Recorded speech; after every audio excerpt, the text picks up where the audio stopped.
Have you ever wondered why some of the most genuine, loving, and insightful people seem to struggle the most when it comes to finding love? For INFJs, romance isn't just about chemistry or attraction. It's about soul connection, depth, and meaning.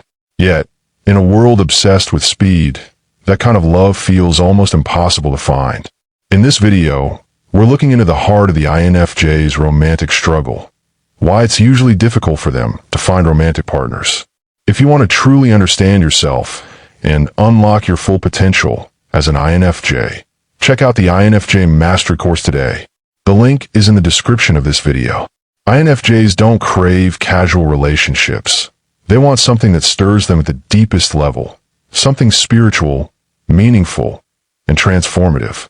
While others may date for fun, curiosity, or convenience, INFJs approach relationships like sacred bonds. They are not interested in surface-level conversations or temporary companionship.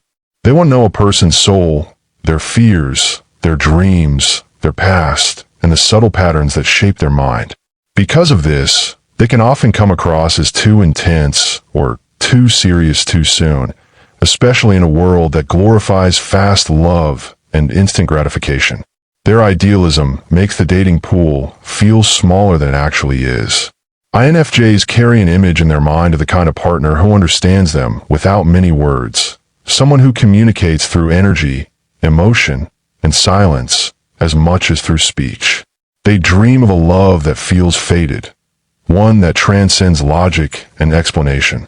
Unfortunately, reality rarely matches the vivid ideal that lives in their imagination. When they meet someone new, they subconsciously measure that person against the vision of what love should feel like. And when the connection falls short, they quietly drift away.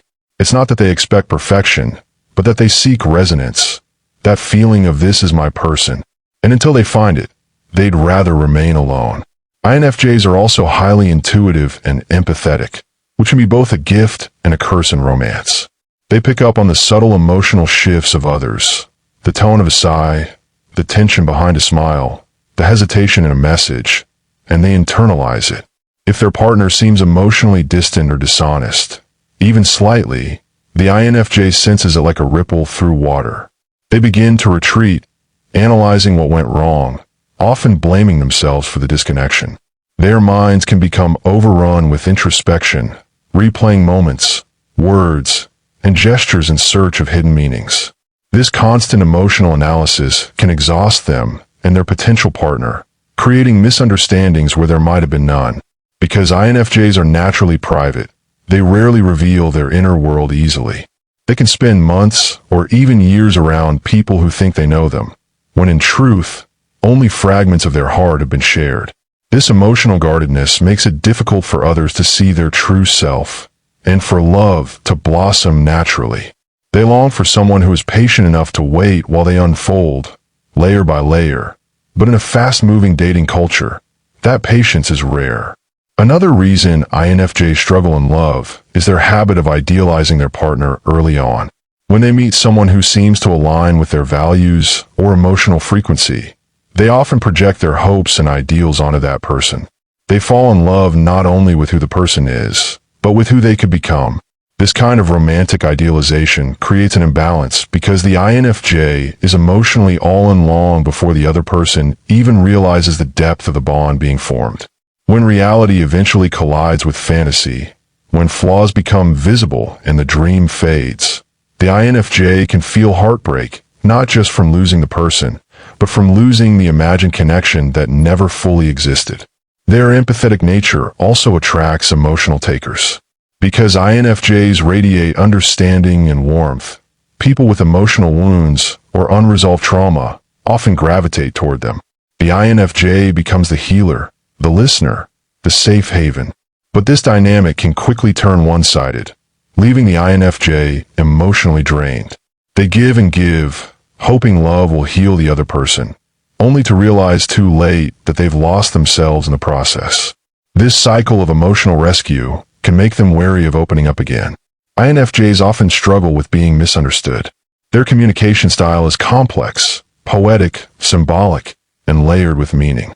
They may say something profound, but their tone may sound distant. They may care deeply, but express it subtly, leading others to mistake their quiet intensity for disinterest. At the same time, when they do express their affection, it's often in ways that go unnoticed by those who expect louder displays of love. This disconnect between intention and perception leaves them feeling unseen and unappreciated. INFJs also have a paradoxical desire for deep intimacy and complete independence. They want to merge souls with someone, but also guard their solitude fiercely. They need space to recharge and reflect, but to an unknowing partner, this withdrawal can feel like rejection. Few people can understand that the INFJ's need for distance is not a sign of fading love, but a way to sustain it. INFJs do not struggle because they are unlovable. They struggle because they love differently. Their hearts are built for depth in a world obsessed with speed. Their souls crave meaning in a culture that prizes appearance. They're searching not just for romance, but for a mirror of their own spirit. Someone who can meet them in the quiet places of the heart and say, "I see you," and mean it. Until that happens, they will continue to walk alone. Not because they are lost, but because they refuse to settle for a love that is anything less than real. Another reason why INFJs struggle to find romantic partners lies in their deep internal conflict between idealism and realism. They possess an incredible ability to see potential in people, to envision what a person could become. But at the same time, they are acutely aware of human flaws and emotional inconsistencies. This dual vision often traps them in a tug-of-war. On one hand, they want to believe in the beauty of love's possibilities. On the other, they are haunted by the fear of disappointment. This inner tension makes it difficult for them to fully surrender to romance, because they're constantly analyzing whether the relationship is truly aligned with their higher vision or if they're merely trying to convince themselves that it is. INFJs are also burdened by the depth of their self-awareness. They overthink not only their feelings but the other person's as well. When they start to like someone, they don't just ask, "Do I love this person?" They ask, "Am I emotionally healthy enough for them? Are they aligned with my values? Will this relationship grow or drain us both? What will this look like in 5 years?" This analytical caution protects their sensitive hearts, but it also slows down their emotional spontaneity. Many potential partners, who might expect quick emotional chemistry, mistake this guarded contemplation for disinterest. In truth, the INFJ is simply doing what they always do, feeling deeply, thinking profoundly, and protecting their soul from being shattered again. Their high emotional standards can also make dating feel like a series of spiritual tests. INFJs don't just want compatibility in hobbies or humor. They want alignment in values, purpose, and emotional maturity. They are often drawn to people who share their sense of mission or inner calling. A shallow, purposeless relationship feels like emotional suffocation to them. Yet, such purpose-driven connections are rare, and so the INFJ often feels like a wanderer searching for another old soul in a sea of momentary hearts. Another significant factor is how INFJs process love through patterns and energy rather than pure logic. They can sense when someone's energy doesn't harmonize with theirs even if everything looks perfect on paper. This intuitive radar can both save and sabotage them. It saves them from toxic or manipulative people because they can sense deceit almost instantly. But it can also make them prematurely withdraw from potentially good partners simply because they feel an unexplained off vibration. Sometimes they overanalyze that intuitive discomfort instead of allowing time for natural emotional growth, leading them to walk away before something meaningful has a chance to develop. INFJs also carry emotional memories deeply. When they experience heartbreak, it doesn't fade easily. It becomes part of their emotional DNA. They may forgive, but they rarely forget the emotional texture of the pain. This makes them cautious about opening up again because, for an INFJ, love is not just a feeling, it's an energetic exchange. When that energy has once been violated, they become far more selective about who they allow into their emotional space. To others, it might seem like they're being overly picky or distant, but in reality, they're just trying to protect their heart from being drained or misunderstood again. Another overlooked struggle is that INFJs often attract the wrong type of people. Because of their warmth, empathy, and understanding nature, They tend to attract emotionally dependent partners, narcissists, or people seeking healing. These individuals are drawn to the INFJ's aura of compassion and safety, but often lack the capacity to reciprocate on the same emotional level. Over time, the INFJ becomes the caretaker in the relationship, pouring emotional energy into someone who may not have the depth or willingness to meet them halfway. This dynamic leaves the INFJ feeling used and unseen, like they gave their all to help someone who never truly knew who they were. After a few of these draining experiences, they start associating love with exhaustion rather than nourishment. Their perfectionism in love also plays a part. INFJs rarely feel ready enough for a relationship. They want to grow, heal, and understand themselves before inviting someone else into their emotional world. They believe love should come from overflow, not emptiness. But because they are constantly evolving, they rarely feel completely ready. They delay relationships, waiting for the perfect version of themselves to emerge. In doing so, they sometimes miss opportunities for love that could have helped them grow in ways solitude never could. INFJs also face the paradox of being both deeply romantic and incredibly skeptical about love. They crave a connection that feels timeless, something that transcends human flaws and touches the divine. Yet, their keen understanding of human psychology makes it difficult for them to believe that such a thing truly exists. They know too much about the impermanence of emotions, the frailty of human promises, and the illusions people build around affection. This awareness makes them approach love with a quiet fear. They want to believe, but they struggle to trust that belief. Another challenge is their sensitivity to energy and environment. The INFJ's emotional world is porous. They absorb moods, atmospheres, and emotional undercurrents wherever they go.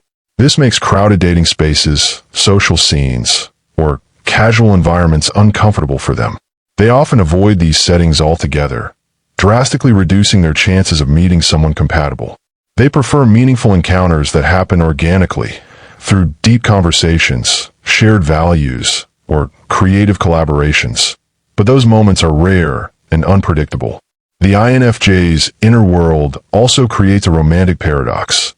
They want someone to see into their soul, yet they fear being fully seen. Vulnerability terrifies them because it requires surrendering control, and for someone whose mind is constantly analyzing, that surrender can feel like chaos. They fear that if someone truly sees all of them, the intensity, the overthinking, the melancholy, the idealism, they might be rejected for being too much. So, they reveal themselves slowly, cautiously, testing whether their depth will be accepted or dismissed.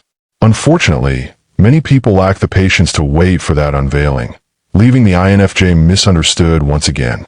INFJs often carry an invisible spiritual longing, a desire for a love that mirrors divine connection. To them, love is not just companionship, it's transcendence. They want to grow spiritually with their partner, to help each other evolve, to create something bigger than both of them. When they fail to find someone who shares this sacred vision, they often retreat into solitude, choosing inner peace over half-hearted connection. For the INFJ, loneliness is painful, but spiritual emptiness within a relationship is unbearable. Beyond their idealism and deep emotional sensitivity, INFJs also struggle to find romantic partners because of how they subconsciously test people without even realizing it. Their intuition makes them cautious about who they let close. So before allowing someone into their inner world, they quietly observe patterns, reactions, and consistency over time. They might test a person's patience, emotional honesty, or empathy through subtle cues. This isn't manipulation, it's protection. The INFJ wants to be sure they're investing their heart in someone genuine. However, most people misinterpret these quiet tests as mixed signals or disinterest. They don't see that behind the INFJ's calm exterior lies a heart that's desperate to trust, but terrified of being hurt again. Another subtle reason INFJs struggle in relationships is their deep relationship with solitude.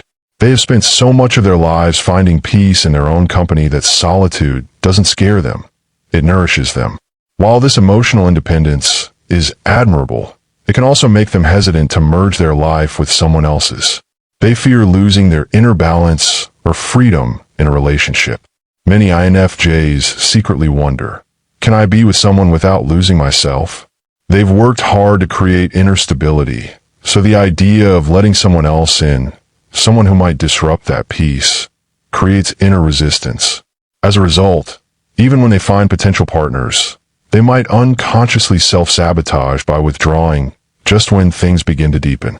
INFJs also possess an unusually high emotional bandwidth, which means they experience feelings on multiple layers at once.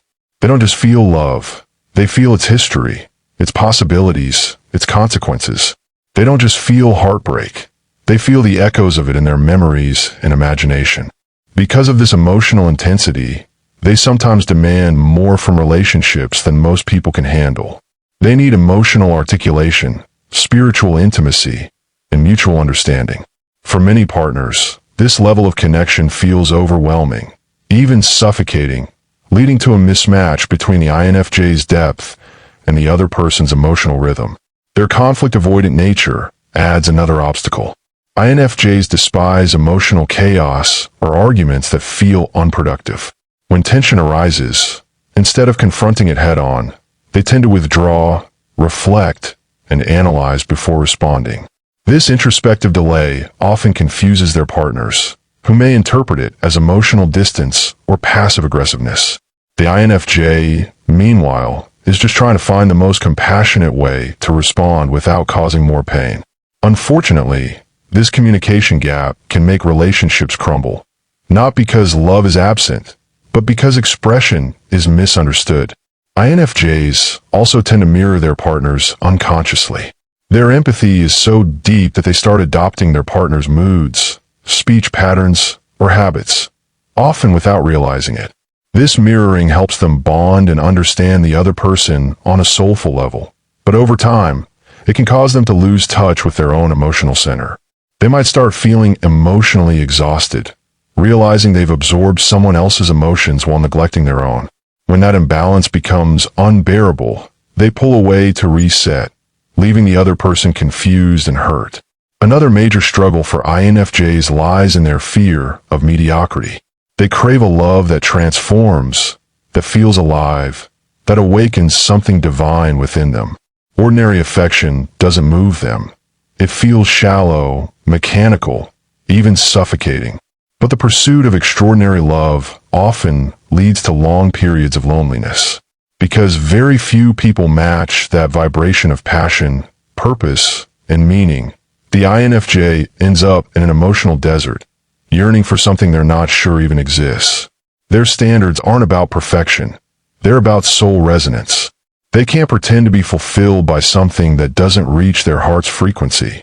INFJs also struggle with emotional transparency because they rarely feel fully understood.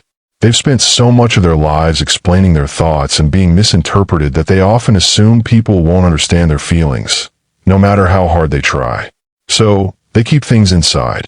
They might smile while silently enduring heartbreak, or act calm while their mind is in turmoil. This emotional concealment can make their partners feel locked out, unaware of the intensity happening beneath the INFJ's composed exterior. Over time, this creates emotional distance, not because they don't care, but because they're protecting their heart in silence. If you want to truly understand yourself and unlock your full potential as an INFJ, check out the INFJ Mastery course today. The link is in the description of this video.